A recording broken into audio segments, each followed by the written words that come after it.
Hello everyone, and welcome to our 2018 Where to From Here presentation. My name is Lori Norman, and I am an investor specialist with Steadyhand. It is my pleasure to introduce our president, Tom Bradley, and Salman Ahmed, who together oversee the Founders Fund and monitor our fund managers and investment strategies. Today's presentation will last about 25 minutes. I will give you a brief update on Steadyhand. Salman will walk through the key takeaways from 2017, and Tom will provide his view on the markets and how our funds are positioned looking forward. I'll start by saying thank you. Many of our clients have come to us because of your referrals. Our client base is now over 3,000 investors from BC to Ontario, and we are currently managing $770 million on your behalf. Our biggest investors are still ourselves. We are very much invested alongside you, with 91% of our teams, families, financial assets in our Steadyhand funds. Several of you were with us for our 10-year celebrations in the spring and heard a firm update from us then. But if you'd like a more in-depth look at our firm, please check out our annual State of the Union blog. In Tom's quarterly brief, he mentions that 2017 was not a normal year. It was a year when everything went right. 2017 was indeed a fabulous year for the markets and for many of our clients. Our balanced clients were up between 7 to 9%, and those of you in more growth-oriented portfolios would have experienced double-digit returns. These calm markets could last for a while, but what we know for sure is they won't last forever. Our tone ahead is cautious, and our advice, which I'll speak to later in the presentation, is similar to what we gave at the start of 2017. And with that, I'll hand it over to Salman. Thanks, Lori. I want to start with the 2017 economic headlines because they were so consistently positive. That good news wasn't just limited to Canada and the US. Europe, which has had a cloud over it over the last 7 or 8 years, showed strong growth, and Japan, which has struggled for more than 20 years, continued to show positive signs. This was combined with remarkably low volatility. This chart here shows a number of trading days when stocks moved up or down by more than 1%. You can see the number of days when that happens varies from year to year, but never has it been lower than in 2017, which is that tiny little bar on the right. There were only 3 days stocks fluctuated by more than 1%, which is quite something. One of our managers calls this environment as good as it gets. The result? Canadian stocks were up 9.1%. This is impressive considering the ongoing struggles in the resource sector, which comprise such a large part of our Canadian economy. Global stocks, on the other hand, were up 14.5% in Canadian dollar terms. Canadian bond returns didn't experience that same rise. They were up 2.5%. The modest returns in bonds stems from a rising interest rate environment. You can see here the 10-year Government of Canada bonds have risen over the last 2 years. Keep in mind when interest rates and yields rise, bond prices and returns fall. Within our funds, one area of strength was bank stocks, including TD, which is held in our equity and income fund. But it also extended to our bank holdings in emerging markets in Europe, which comprise a significant part of our global equity fund. In Indonesia, Bank Mandiri was up 50%, while in Europe, investors started taking notice of European banks which have been referred to as European uglies. For example, Commerzbank in Germany was up 70% in 2017. One area we did not benefit from was large technology companies, which had another great year. We have held Alphabet or Google in the past, but not the likes of Facebook, Amazon, or Netflix. Our managers haven't been able to justify the prices of these companies. Energy was more of a mixed bag. While our energy holdings like Suncor didn't rise with the rest of the market, our foreign energy companies like Shell and Total saw their prices increase. Currency is always an important factor for our investors because Steadyhand portfolios are more globally oriented than many of our peers. Well, in 2017, the US dollar and Japanese yen fell against the Canadian dollar, while European currencies rose. Overall, these currency moves offset each other. What you lost from the weakening US dollar and yen, you gained from a strengthening euro. So what does that mean for performance? Well, I'll focus on the Founders Fund, which is our most popular fund It's a balanced fund with a long-term mix of 60% stocks and 40% bonds, and it gets to that allocation by investing in our 5 other funds. These characteristics make it a good representation of how our average client did.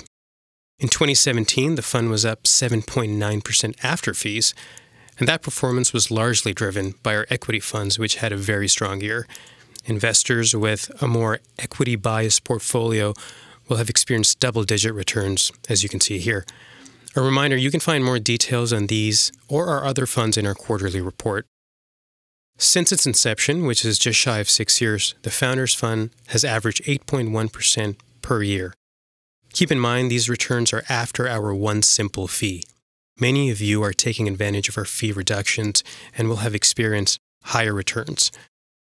That 15.6% foreign market returns, represented by the Morningstar Developed Market Index, highlights the importance of global diversification. Portfolios with a Canadian focus would not have been kept up. Because the Founders Fund doesn't have as long a history, we like to show the returns of our balanced income portfolio as well.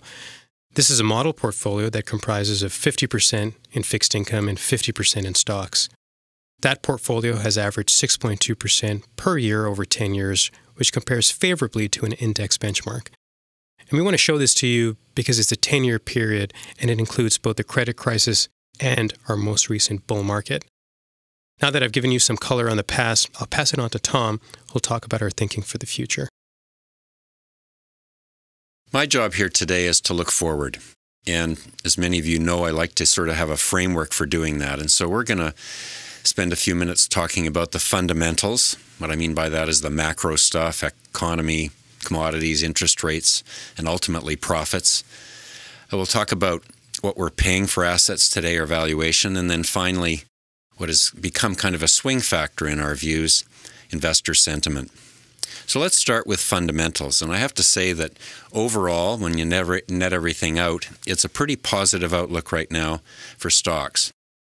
So if we pull up the Mr. Bull here, you'll see that overwhelmingly the biggest positive is the fact, and Salman referred to this, that the global economy is growing in harmony. Not only North America, but Europe and Japan, and of course China's always growing. And with that comes lots of activity and, importantly, employment growth. So we're seeing unemployment declining really everywhere in the world.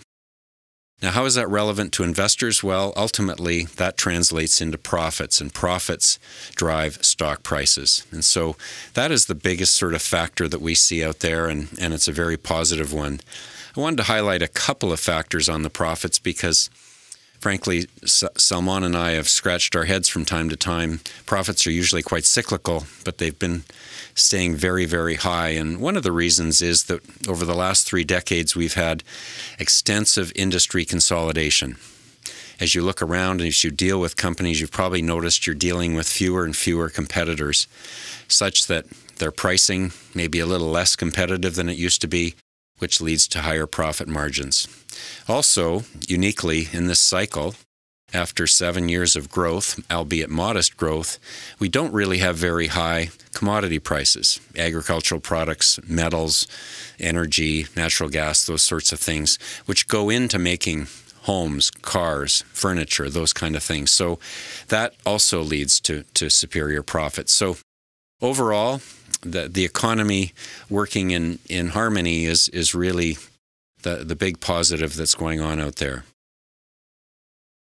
Now, I have dubbed this sort of landscape or foundation for the markets fragile, and I say that because, certainly a percentage of the growth we've had is being induced by increasing debt loads and also unsustainably low interest rates.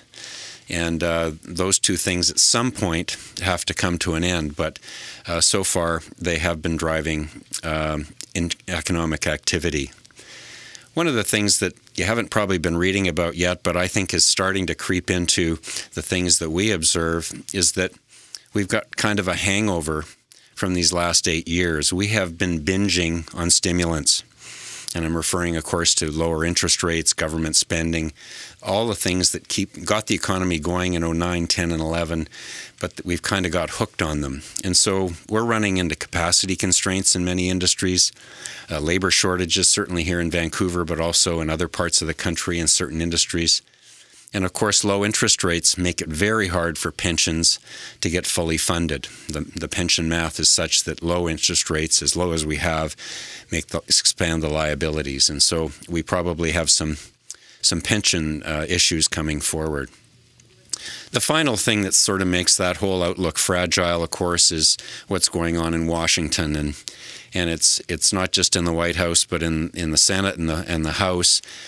We've got a government in the U.S. that is running counter to really what's going on everywhere else in the world. And I'm speaking about trade, environment, income disparity, or taxes, I suppose. And so that has the potential, certainly, to rear its head at some point. Think about, in our terms in Canada, NAFTA, if it gets thrown in the garbage can by Mr. Trump, what that'll cause. So right now, all those things are kind of getting brushed under the rug as we have economic growth and good markets. But there's things that we have to be aware of, and certainly our managers are very aware of. But as I said, on balance, pretty positive outlook from a fundamental point of view. Now we have to ask the question, what are we paying for those fundamentals? And I have to tell you, on the valuation front, the news is not nearly as good. Assets are expensive. Central bankers have been very successful inflating the prices of really everything, everywhere, and such that, as bonds, stocks, real estate, art, all those things, it's very hard to find a bargain these days. I'm going to be very specific and talk about fixed income and stocks, and I'll start on the fixed income side. Salman mentioned that government bond yields are really, really low. Just in Canada, 10-year bonds are just slightly north of 2%.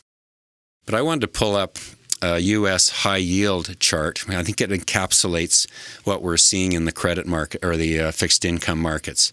So this is a chart that shows the yields on the overall high-yield market in the U.S. High yield just means lower quality issuers. So we're not talking governments. We're not talking Bell and RBC or TD. We're talking companies that have a chance of defaulting.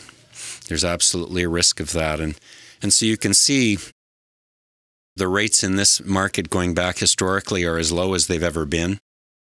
And presidents and CFOs of some of these companies can't believe their good fortune. They're able to issue as much debt as they want at these low rates with very few restrictions. And so what that tells us is when it's such a good time to be a borrower, it's a very poor time to be a lender or a bondholder. And so we're being very careful. We have never in our 11-year history had as few corporate bonds in our income fund as we do today. And Connor Clark-Lunn, our manager there, is being very watchful and substituting government bonds in the form of provincial bonds for the most part to replace those corporates. Now, as we move on to the equity side, pull up a chart some of you have become more familiar with. This is a price to earnings multiple chart. It actually covers 1,700 stocks from around the world that are researched by the Valuation Research Service. And the long-term average for this price to earnings multiple, which is a measure of value, is about 16.5. And you can see here we're about 4 full points above that. So when our managers are telling us they find some companies they like, but they're really expensive, this chart really backs that up. Now, clearly, if you look at the chart, you can see it can stay high for a good period of time. But the reality is we are in a period, a point that we have to be careful. And a reminder as I finish up on valuation, valuation is the best predictor of future returns. It's not a good timing tool as far as when the market's going to go up or down, but it is medium to longer term a very good indicator. Now, the third component of what I talked about, we have good fundamentals, valuation not so good, is sentiment. And I think Warren Buffett's quote here captures what we're referring to, and he says, "We simply attempt to be fearful when others are greedy, and be greedy only when others are fearful." And this is what we call a contrarian indicator. So when people are bullish, then it behooves us to not be cautious, and vice versa.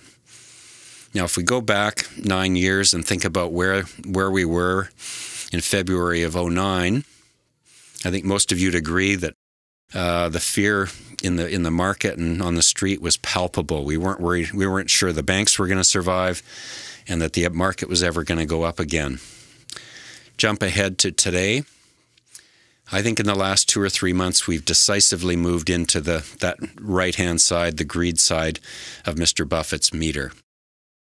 Why do we say that? Well, Salman and I look at a number of indicators that say investors, traders, new money letter writers are all very bullish. We hear it anecdotally. In fact, we heard somebody say last week, the market can't go down. And we thought that was certainly a bullish sign. Some of you as clients have phoned in and said, boy, those equity funds are good. Should I get a little more juice in my portfolio? So those are all kinds of things that confirm the indicators we're seeing. And then, of course, the amazing trading in the pot stocks. We heard in the fall that one of the major banks' trading desk was trading more cannabis stocks than they were bank stocks. And just recently in the new year, RBC and TD's discount brokers were broken down because they couldn't handle the volume of these the speculation and the excitement about cannabis, which is certainly a new industry and something to think about, but very speculative at this point. And then, of course, Bitcoin, similarly, nobody really has a sense of value in Bitcoin, but they're trading it actively just the same. So when we combine fundamentals, valuation, sentiment, we think it's a recipe for caution.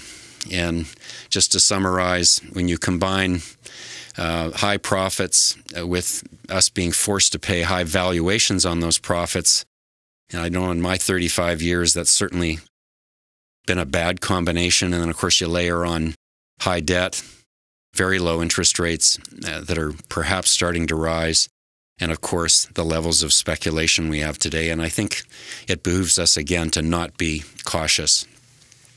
Now, how do we translate that into your portfolio, and what kind of actions are we taking in light of that outlook? Well, I think the best way to do that is to look at our recent transactions. I think they sort of tell the story. Now, first of all, on the sell side, these are a representative number. These are sort of more significant trades. And you can, the theme here would be that these stocks have all really done well for you. And they're up a lot. They're great companies. We still like them. But we just can't hold them at the prices they're trading at, and so or not hold as much. So we've reduced those holdings, CBOE, Visa, etc. The other theme on the sell side is we've had a couple of stocks taken over, Pure Technologies and Gemalto in the Global Fund. Pure almost doubled in one day when it was taken over, and was certainly a part of the small caps' huge fourth quarter that many of you have noted. So that's on the sell side, really taking our profits, making sure we're not overexposed to expensive stocks. On the buy side, I guess the major theme has been trying to find things that haven't gone up a whole bunch. And these 4 names are ones that are world leaders, very strong franchises, but for some reason or another have had a bump in the road and just haven't kept up. Ritchie Brothers in Canada, Fluor, the big international engineering company, and so on. So those are the kinds of things. These aren't household names. We're having to go far and wide to find them, but where we're putting some of our money. And then, of course, there's just always some flat-out interesting companies that we want to be a part of. Evertz Technologies here in Canada, Alps Electric in Japan, Winpac and Celgene would be examples of that. Now, before I turn it back to Laurie, I just want to pull it all together and use the Founders Fund to do that. And as Salman said, the Founders Fund's target mix is 60-40. And so where are we today? Well, you can see that we're not quite at 60. We're at 54% equities. That's a number that has come down over the last 18 months from the mid to high 60s after we did a lot of buying in early 2016 to where we are today at 54. The other thing that's changed is the mix on the equity side has changed slightly. We now have a pretty good balance between Canada and foreign. Before, we had considerably more foreign stocks than Canadian. That has come from the fact that we've been adding to the income fund, which gives us access to some of those dividend, sort of bulletproof kind of companies in that fund. On the bottom part of the bar is the fixed income side. As many as you know, I've been diversifying our fixed income exposure, not only in bonds, that's still the major holding in fixed income, but given the values in the bond market that we talked about, we've been holding some cash as well, and we think that diversification is a more cautious approach at this time. So with that rundown, sort of broad, getting more specific to the funds, I'm going to let Lori get just a little more specific and tell you our advice to you. As I mentioned earlier, our advice has not changed much in the past year. For those of you who are in retirement or considering retirement, we have a few reminders. Every year won't be as good as this past year, so though it might be tempting, don't spend all the profits earned. Keep some on reserve for years when the returns might not be as rosy. When you're considering your SAM, as a refresher, this is our nickname for your strategic asset mix, which is the percentage of cash, bonds, and stocks you own. Don't forget to look at the bigger picture.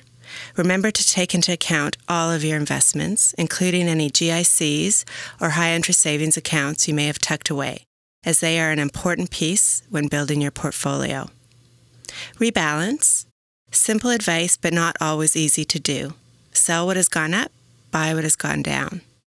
Lastly, if you have plans for a renovation or a great trip in the future, or are thinking of gifting some money, we think now is a great time to set some money aside and shelter it from any market risk.